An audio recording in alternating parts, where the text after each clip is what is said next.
Bonjour tout le monde, chers internautes. On est là aujourd'hui avec Monsieur Abdou, qui a beaucoup d'entreprises à travers le monde. Pays-Bas, Algérie, Canada, États-Unis, Miami, New York, Afrique du Sud, Brésil, Afrique du Sud, Afrique du Nord, aussi. Zimbabwe. La ligne est longue. Abdou, Ouais. comment vous avez fait aujourd'hui pour être millionnaire? Hey, peace, big boss. Mon argent. Prends soin, man. Les millions, t'as caché. Là. Il a ramené les millions, mon gars. Il m'a payé pour être sans garde du corps, quoi. Vas-y. Comment vous avez fait, Abdou? Abdou, comment vous avez fait pour avoir tout cet argent dans ton compte bancaire? Parce que j'ai vu la preuve que vous avez plus que 15 millions de dollars dans votre compte. Comment vous avez fait, Abdou? Expliquez-nous votre procédure. C'est une longue histoire à expliquer. Moi, je pense que ça a commencé quand je suis arrivé au cégep, quoi, à la salle. D'accord? Parce que j'ai trouvé là-bas de bons frères, puis là, je me suis retrouvé autour du table de baby-foot et des tables de pool. C'est vrai que j'ai perdu 3 sessions, 4 sessions à jouer au baby-foot, etc. D'accord. Mais au 4e session, je me suis rattrapé, j'ai changé de programme. Et j'ai décidé de retourner dans le programme où j'ai commencé. J'ai d'abord étudié en santé. Là, je l'avais quitté pour aller en sciences humaines, mais là, j'ai décidé d'aller en administratif, quoi, pour savoir toucher l'argent et gérer. C'est bien ça, Abdou, man. Ouais. Puis là, j'ai fait 3 ans au cégep en administration, que j'ai fini avec 4 autres années à l'université. J'ai acheté ton téléphone, man. Non. Je te dérange pas pour le moment. Merci. Et Abdou, Arrivé à l'université, là, je me suis donné à fond quand je me suis éloigné du G, etc.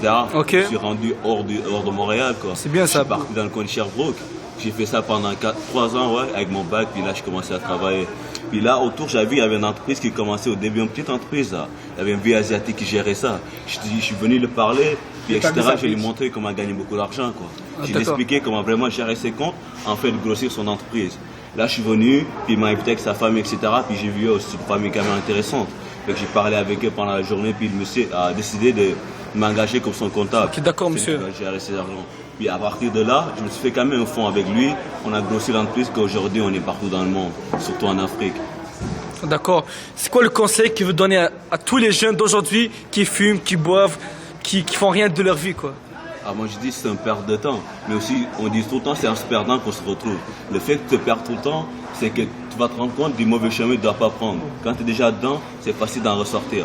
Là, du moment que tu sors, tu vas te concentrer sur un but, puis tu dois donner à fond. Amuse-toi, mais genre sois intelligent, entoure-toi de bonnes personnes qui sont là vraiment pour t'insulter, pour que tu travailles, puis etc. Ça va venir. Oh, c'est bien ça. C'est quoi vos plus grandes influences?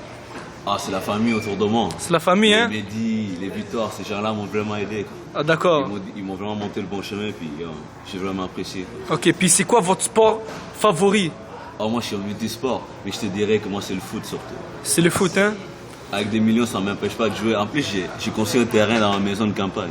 Oh, c'est bien ça. Vous avez, d'après les articles que j'ai vus, j'ai vu que vous avez construit des écoles, des mosquées à Dakar. Bien sûr.